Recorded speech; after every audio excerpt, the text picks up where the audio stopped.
E quando esse espaço de tempo acaba, a gente simplesmente é recolhido de volta aos braços do Pai, ao lar celestial. E nesse espaço de tempo que a gente tem todas as oportunidades que a gente pode ter, a gente também tem todas as lutas que a gente pode ter, a gente tem as dificuldades que a gente pode ter, mas é nesse espaço de tempo que a gente precisa resolver tudo que a gente precisa resolver.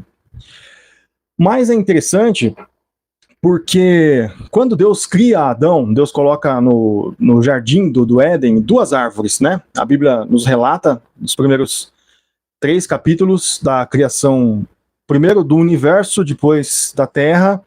Depois da terra ele cria um jardim, e dentro desse jardim ele cria o homem e a sua esposa, sua prole, ali, sua família, enfim. E ele coloca nesse jardim 2 árvores meio que como que para competir pela atenção do homem. A árvore da ciência do bem e do mal e a árvore da vida. E ele diz para o homem jamais comer da árvore da ciência do bem e do mal. Porém, a árvore da vida o homem poderia comer. Essa árvore da vida, ela é aquela que manteria o homem eternamente vivo. A mesma que em Apocalipse a Bíblia diz que Jerusalém que desce do céu e que de Jerusalém as suas águas trariam vida e cura para a humanidade. Então, o mesmo que havia no começo, haverá no final. Porém, Adão, com o seu pecado, ele se afasta de Deus, ele se coloca numa posição de distância de Deus, e não só distância de Deus, mas numa posição de morte. Porque Deus fala para ele assim, ó, o dia que você comer desse fruto, você vai morrer. E vai morrer no sentido físico, mas vai morrer no sentido espiritual também. Você vai morrer por dentro. Você vai morrer com a sua alma, você vai morrer com o seu espírito. Porque o final de tudo isso, o final do pecado, como diz o apóstolo Paulo, o salário do pecado é a morte. Então, para o pecado ser pago, só existe uma maneira, que é a morte. Por isso que ao homem está destinado morrer uma só vez. Porque quando o homem morre, como diz em Hebreus capítulo 9, versículo 27, quando o homem morre, ele consuma o seu tempo aqui, e essa morte diz que agora ele está pronto, está apto para enfrentar o julgamento de Deus, ou para chegar diante do Pai e se apresentar, e o que ele fez, o que ele não fez, aquilo que ele tinha que fazer, aquilo que era responsabilidade dele, aquilo que fizeram com ele, o que ele criou, o que ele destruiu, o que ele pecou, o que ele proliferou, o que ele abençoou, o que ele amaldiçoou, enfim, tudo isso ele vai apresentar diante de Deus. E é interessante porque quando a Bíblia fala da morte, ela fala em 2 aspectos, assim. Ela fala que tem aqueles que morreram salvos, e eles estão salvos, e tem aqueles que morreram, mas não estão salvos. Então, nesse sentido, todo mundo morre e todo mundo se apresenta diante de Deus. E aí, esses que morreram salvos, eles são salvos, e eles vão para cá. E aqueles que morreram sem estar salvos, eles não estão salvos, e eles vão para lá. Mas a partir daí, a Bíblia diz que haverá um julgamento. Mas por que haverá um julgamento se já existe gente que foi salva porque aceitou Jesus, porque aceitou o sacrifício de Jesus na cruz e foi para lá, e gente que não foi salva já está... Por que haverá um julgamento? Porque todas as obras que o homem fez aqui na terra serão colocadas na sua conta. Tudo aquilo que o homem aproveitou, as oportunidades, o que ele cresceu, o que ele evoluiu, as pessoas que ele abençoou, as pessoas que ele ajudou, as pessoas que ele administrou, as pessoas que ele orientou, a luz que ele trouxe para a vida das pessoas, a bênção que ele trouxe para a vida das pessoas, tudo isso será responsabilidade desse próprio homem. Então, todos os atos que eu faço, eu sou responsável por ele. Os atos que eu não faço, eu também sou responsável por ele. E ao pecado, o que se diz como pecado é o pecado de ação, mas também o pecado de omissão. Eu posso errar por fazer, mas eu posso errar por deixar de fazer. Eu posso me comprometer porque eu fiz, mas eu posso me comprometer porque eu também não fiz. Então, o meu julgamento não será baseado na salvação em Cristo. A salvação em Cristo já está definida. No momento da minha morte e no julgamento de Cristo, nós já somos separados em salvos e não salvos, mas a partir daí vem o julgamento das minhas ações, daquilo que eu fiz e daquilo que eu não fiz. E o pecado... Escute isso. O pecado ele traz para dentro da nossa vida a sensação de que eu não trazer luz para esse mundo, ou não trazer vida para esse mundo, ou não trazer coisas boas para esse mundo, não faz a menor diferença, de que isso não é importante. O pecado ele é completamente niilista nesse sentido. Porque o pecado, ele me afasta da vontade de fazer coisas boas. Ou seja, ele apaga em mim a chama de Deus que há na minha vida. Todo homem tem essa chama de Deus, que é a chama de fazer coisas boas às pessoas, ao mundo, ao ambiente, à sua família, ao lugar onde ele está, no seu trabalho, enfim, que é o que vem de Deus. Porém, o pecado apaga isso do homem.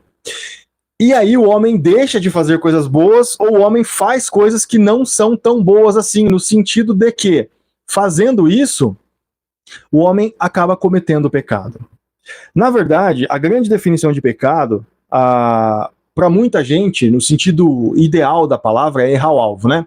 Então eu tenho um alvo que é cumprir o propósito de Deus na minha vida, é ser Jesus aqui nesse mundo, mas eu decido não ser, eu decido ser aquilo que eu quero ser, fazer o que eu quero fazer, viver do meu jeito, enfim, e com isso eu estou errando o alvo, mas eu quero pensar o pecado como uma coisa um pouco além disso.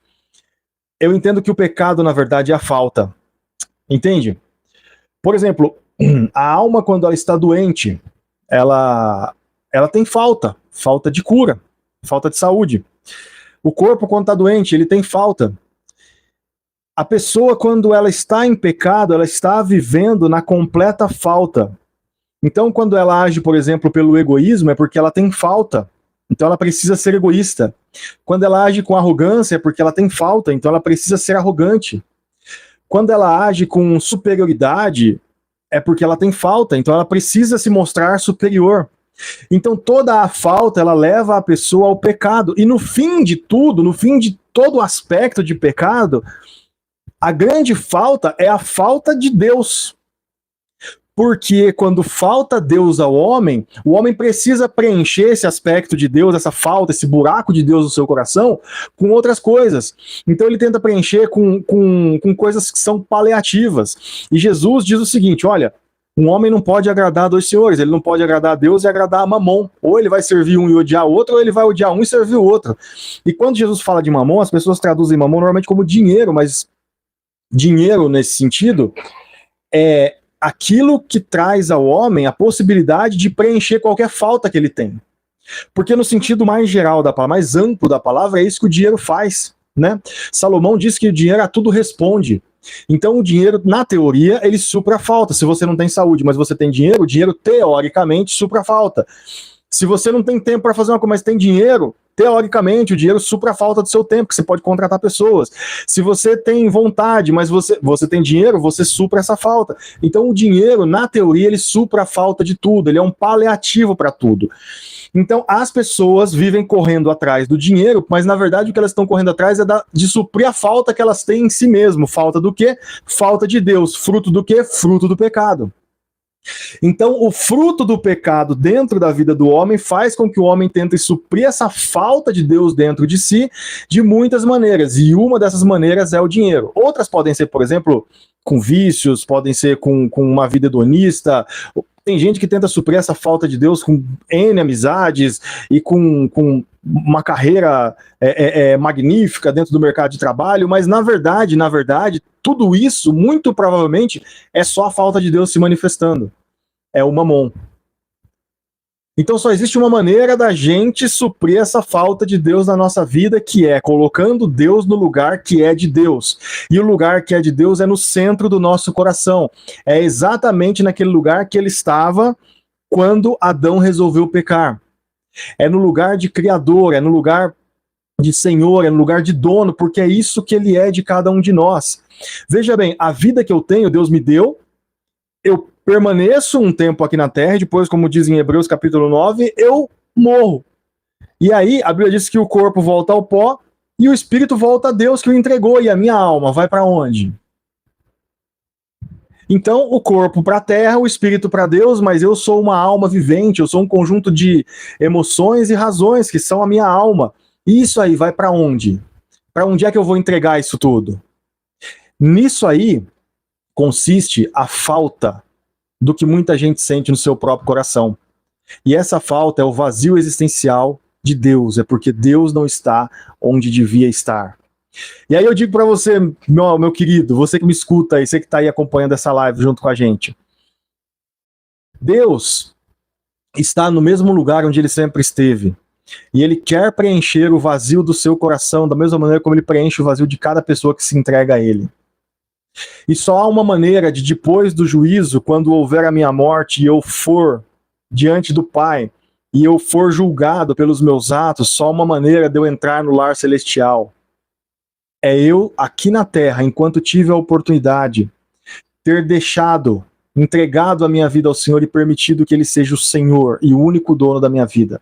Então, talvez você, talvez eu, talvez nós, estejamos tentando preencher esse vazio existencial que está dentro de nós, que se configura dentro de nós, com muitas coisas, mas isso, na verdade, é só o sintoma da falta.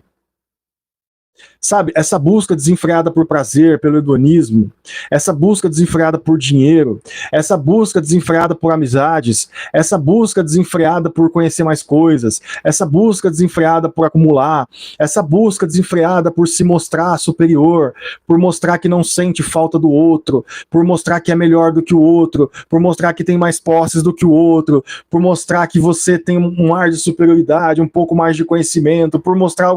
Essa busca, na verdade, é a busca pela falta e a falta de Deus.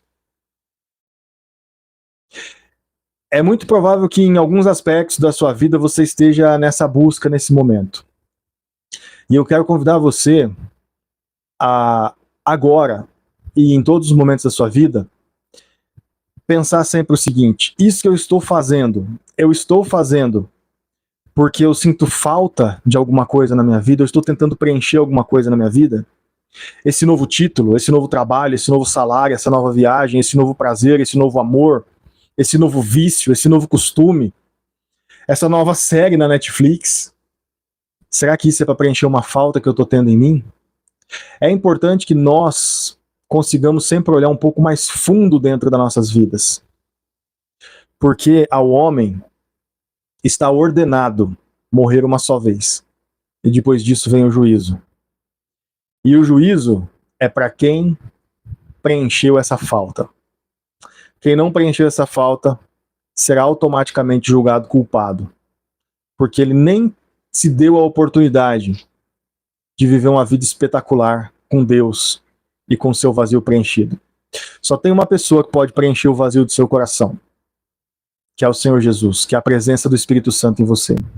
Então eu convido você a agora fechar os seus olhos e fazer uma oração comigo, pedindo a Deus que preencha o vazio do seu coração, pedindo a Deus que cure a falta que há em você.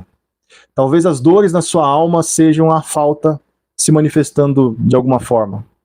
A falta que se manifesta às vezes na falta de um pai, a falta que se manifesta às vezes na falta de uma família, a falta que se manifesta às vezes na falta de várias coisas, mas isso na verdade é a falta de Deus. No fundo, é só a falta de Deus. Feche os seus olhos e dentro do seu coração eu quero que você faça essa oração comigo e peça assim: Pai, preenche o meu coração com teu Espírito Santo, preenche a minha alma com teu Espírito Santo e vem suprir qualquer falta que haja na minha vida. E que qualquer falta que haja na minha vida seja preenchida pela tua presença. E que a tua presença, ela encha e ela preencha cada espaço dentro da minha vida e do meu coração. Diga ao Senhor assim, diga: eu te recebo como meu Senhor, o meu Salvador e como o dono da minha vida. Em nome de Jesus. Amém. Deus te abençoe, que Deus te preencha e que toda falta seja curada da nossa vida em nome de Jesus. A gente está aqui no Instagram, Paulo Scalise, a gente está aqui no YouTube também, Paulo Scalise Oficial. Deixa o seu like aí, compartilhe esse vídeo com o máximo de pessoas que você puder. Comente aí para a gente poder responder e trocar ideia por aqui, tá bom? Te espero na próxima, fique com Deus, que Deus te abençoe profundamente. Até mais.